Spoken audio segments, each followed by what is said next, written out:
Hi, welcome to All Things Possible TV. I'm Kris Barney and this is Bill Barney, my husband. Yes, I am. That's me. And we're excited to have you with us here on All Things Possible TV. This week's episode is What's Stopping You?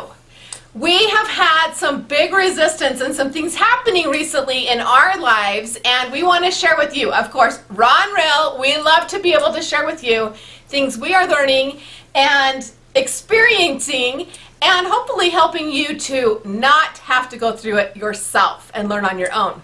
I think that you're the only one that it's ever happened to. I got news for you.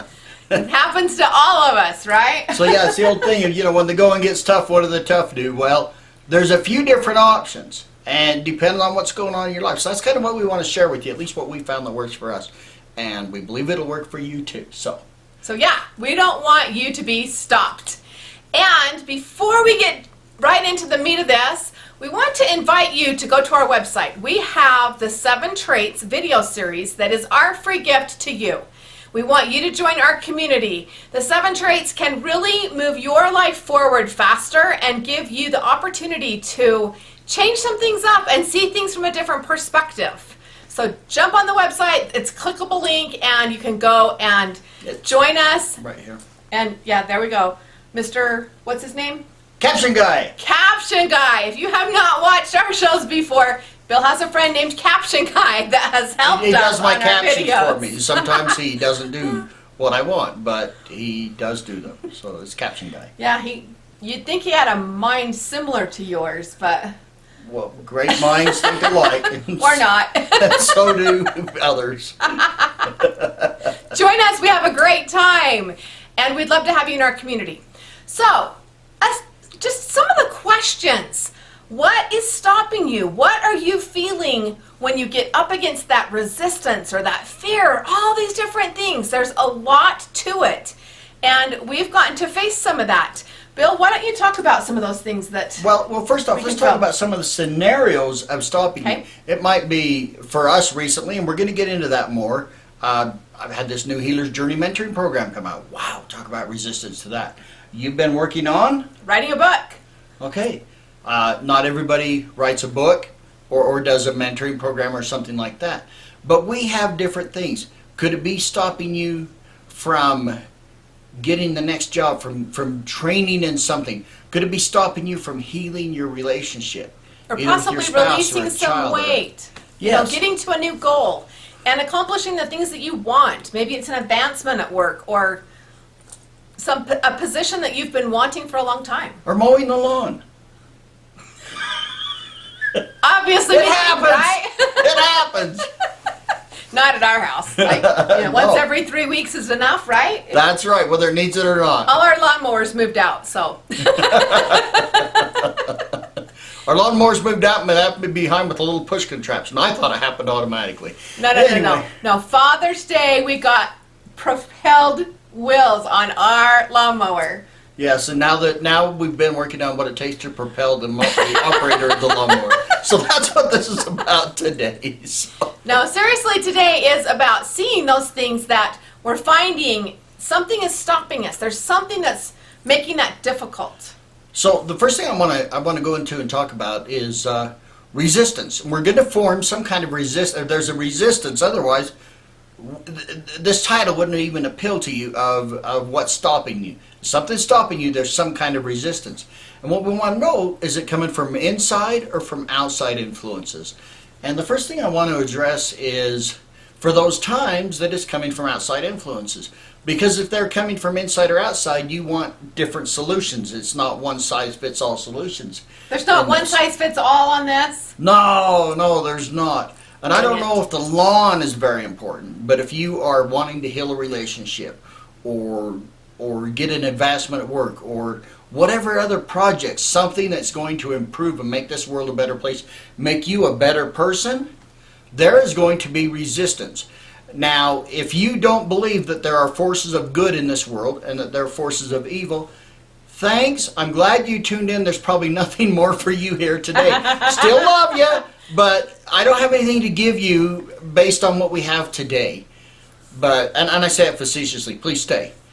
But there's forces of good. And if there's forces of good that want to help you, there's also dark forces that want to stop that. And you can call it angels and devils, or whatever you want to call it, or just call it the force of light and the force of darkness in the universe. Well, positive forces and negative forces. Yes, that.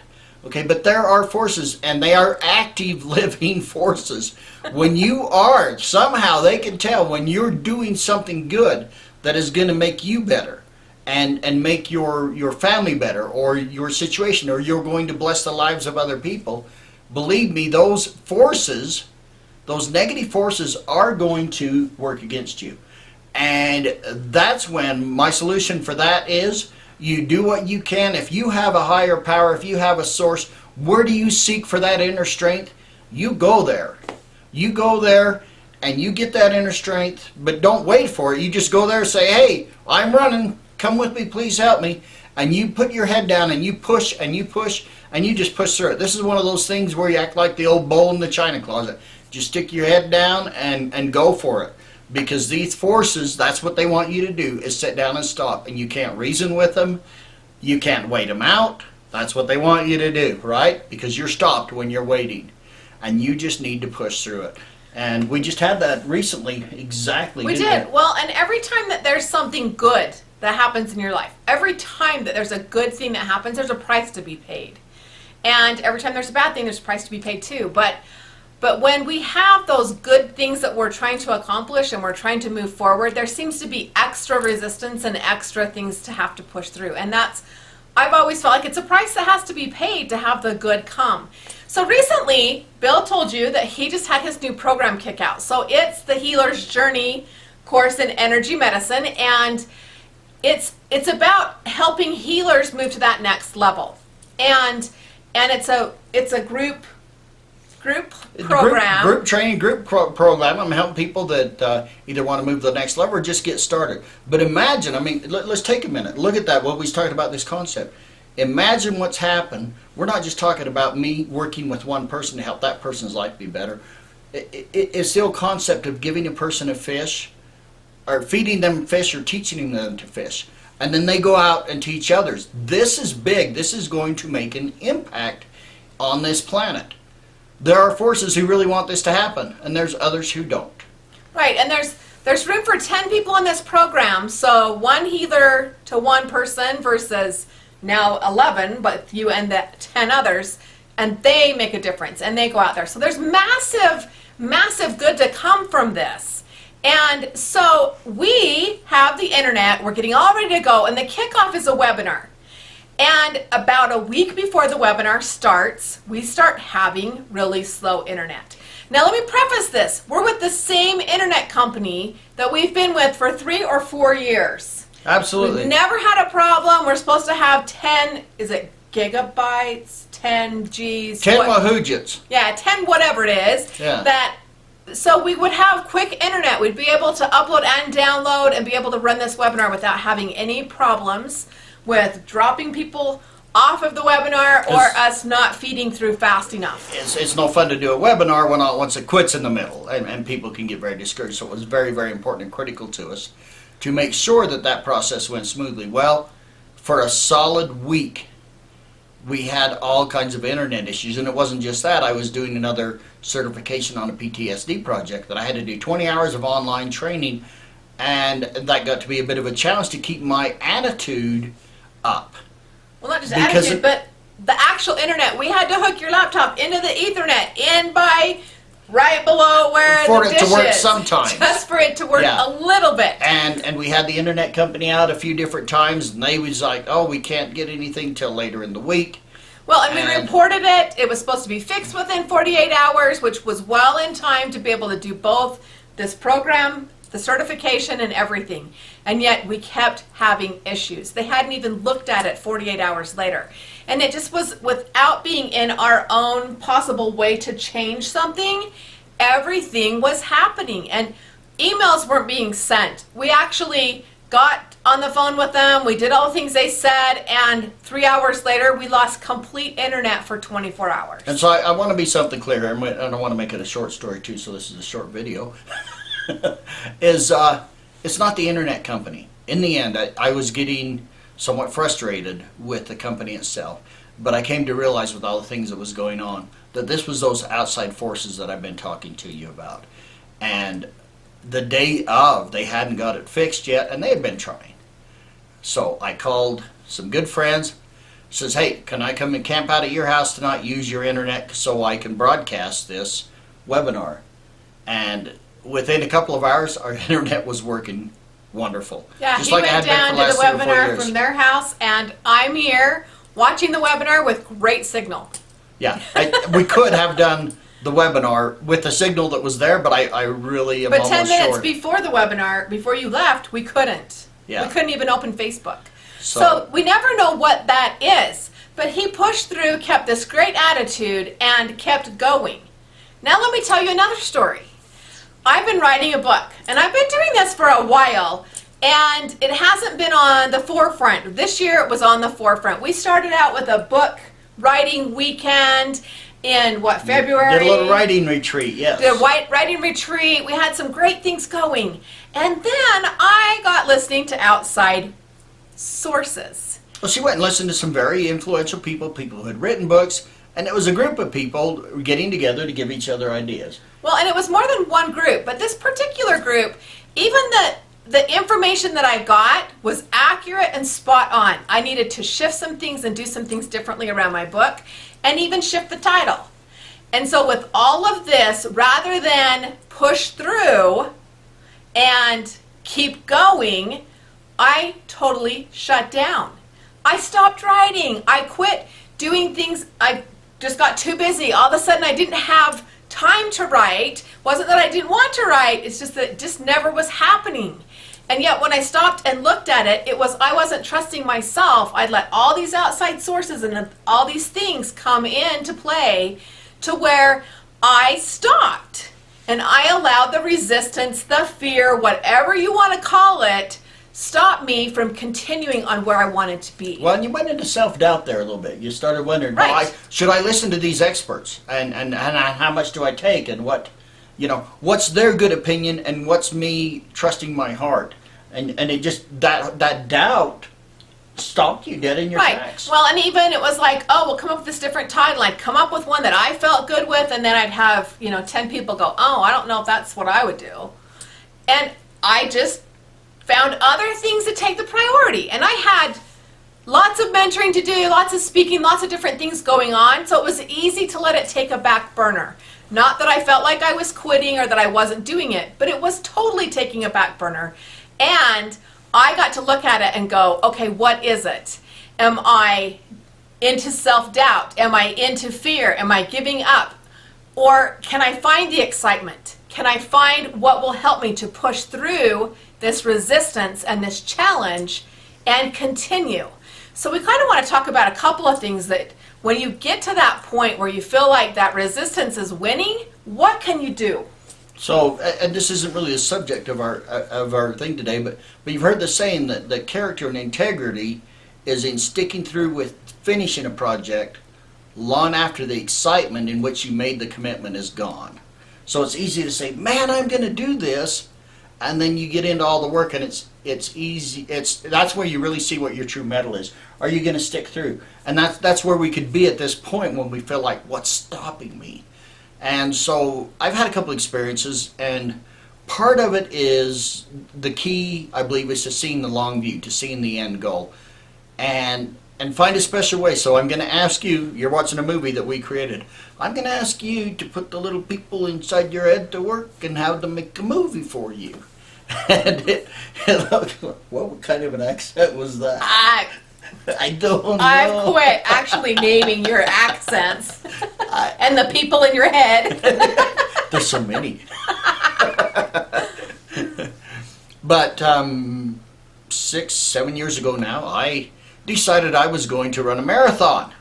And that was quite a big goal for me at that time, having not done any jogging or anything. I wasn't a regular jogger or exerciser. Well, you were 49 and said, I'm running a marathon before I'm 50. Yeah. And so, and I got very excited, and it was fun, and I went out and bought new shoes. And I had done that like 10 years before. I never actually ran anywhere in those shoes. But I bought new shoes. I mean, there's a lot of excitement going on there, right? And so I start on the treadmill, and I start going, and it took me, you know, I set out a plan for a year to run this marathon. I had an intention to run one marathon in Las Vegas, the Rock and Roll Marathon. And believe me, the excitement when you're training for a marathon isn't always there every day you go out to run. Whether it's so bad of a blizzard outside that you go down in the basement and you run on the treadmill, or whether it's the heat, or whether you're out running in the rain, or you know, when it's really, really cold. It's not always exciting, and day after day after day of running, it can get very old and monotonous. What do you do when you just feel like you don't even want to finish that run? You're in the middle of the run, you're saying, you know what, I'm just going to turn around and walk back home. I'm good today. What do you do? And that's where I put the little people in my head to work, and I started making a movie. And this is an instant recall technique that I would like to share with you. So make a movie of the end goal. And so for me, with my marathon, I made a movie in my head, and I visualized me crossing that finish line and my family cheering. You know, I had all my kids there, my wife, and I could imagine that feeling of what it would feel like to cross after 26.2. Those 0.2 are very significant miles. 26.2, they're the hardest ones. 26.2 miles. And I had this whole vision. I mean, my kids were there, and I just knew that inside they were going, my dad is the most awesome guy in the world. I'm so proud of him. And my wife is going, oh, he's so hot. Look at him. Las Vegas, hot. Okay. It was my mind. It was my mind, my story, Your my movie. I got to make it up with my ending. But I did. You're hot, honey. I am hot. I'm sweating actually right now just thinking about it. But I created this movie in my mind, and I edited it, and I added things in, and I put dramatic music. Boom, boom, boom, boom. Is that dramatic enough? Anyway.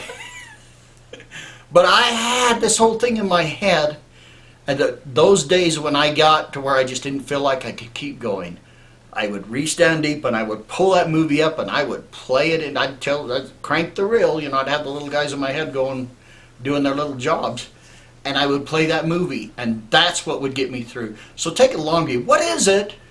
That's one thing when you're on a project like that. Think about somebody jumping out of an airplane with a parachute on their back. Why would you do that? There's nothing wrong with that. I can understand. Because you're strapped to the guy that is. I can understand if the plane is broke and is losing attitude. I don't think I would be so scared to jump out of a broken plane. But a good one that's in the air, a long ways up there, me no comprehendo. But what is it that takes, what does it take that person that very first time they go, what is it that they want so bad that they're willing to take that step, to step off and trust that parachute? And you know, that's what we have to do in life, whether it's a project that we want to start, a commitment that we make. What is it that's going to make us take that step? You know, beyond which, you know, you say, I do, whatever it is, when there's no turning back.